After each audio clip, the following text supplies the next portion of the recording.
جی السلام علیکم جی اکرم کھوکر ایڈوکیٹ بات کر رہا ہوں جی ڈسٹرکٹ قصور سے۔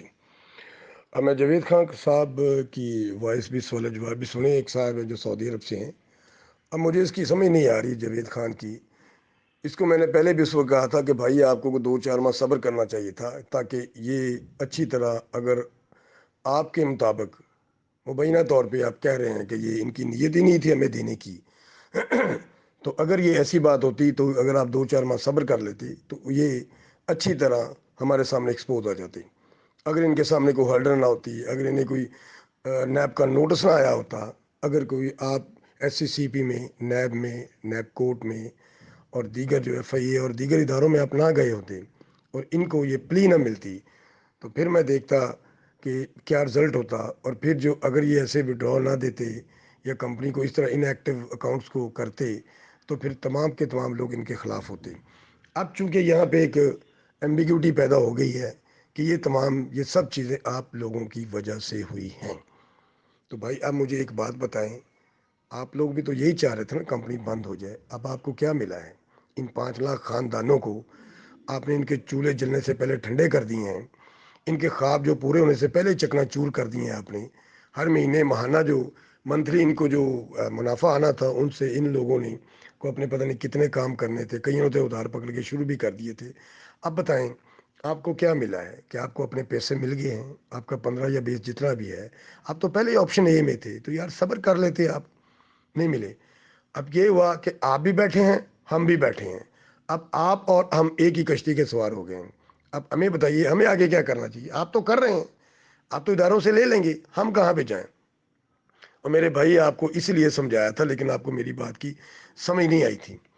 اب میں راجہ ریاض صاحب سے بات کروں گا۔ راجہ صاحب اور قمر زیدی صاحب، آپ دیکھ لیں، اب نیتوں کا حال تو اللہ تعالیٰ کی ذات جانتی ہے۔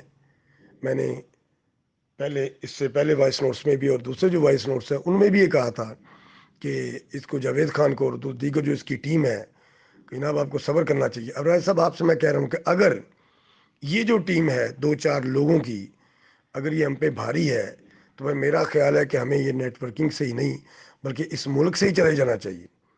ہمارا جواز ہی نہیں بنتا کہ ہم پاکستان میں بیٹھ کے ایسا کوئی کام کریں یا کوئی اور کاروبار کریں۔ اس کی وجہ یہ ہے کہ یہ 2-4 لوگ اگر آج آ گئے تو کل ہم شروع کریں گے، کل پھر 2 لوگ آ جائیں گے، پھر 4 لوگ آ جائیں گے۔ راجہ صاحب آپ کو مثال کا پتہ ہے کہ جو راستے میں جو جاتے ہیں نا، بھونکنے والے بھونکتے رہتے ہیں لیکن راستے والے اپنے راستے پہ چلتے ہیں اور اپنی منزل پہ پہنچتے ہیں۔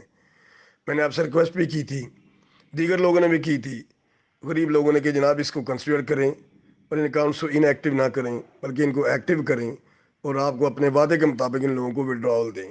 اگر آپ وڈراول دیں گے تو جو آپ پہ جو شکوک و شبہات کے جو بادل منڈلا رہے ہیں، جو ہمارے ذہنوں میں ہیں، کیونکہ آپ تو ہمارے ذہنوں کو صاف کر رہے ہیں نا، ہمارے جو ہمیں غلط فہمی ہے ان کو دور کریں۔ ہمیں غلط فہمیاں نہیں، غلط فہمیاں عمل سے دور ہوتی ہیں، باتوں سے نہیں دور ہوتی۔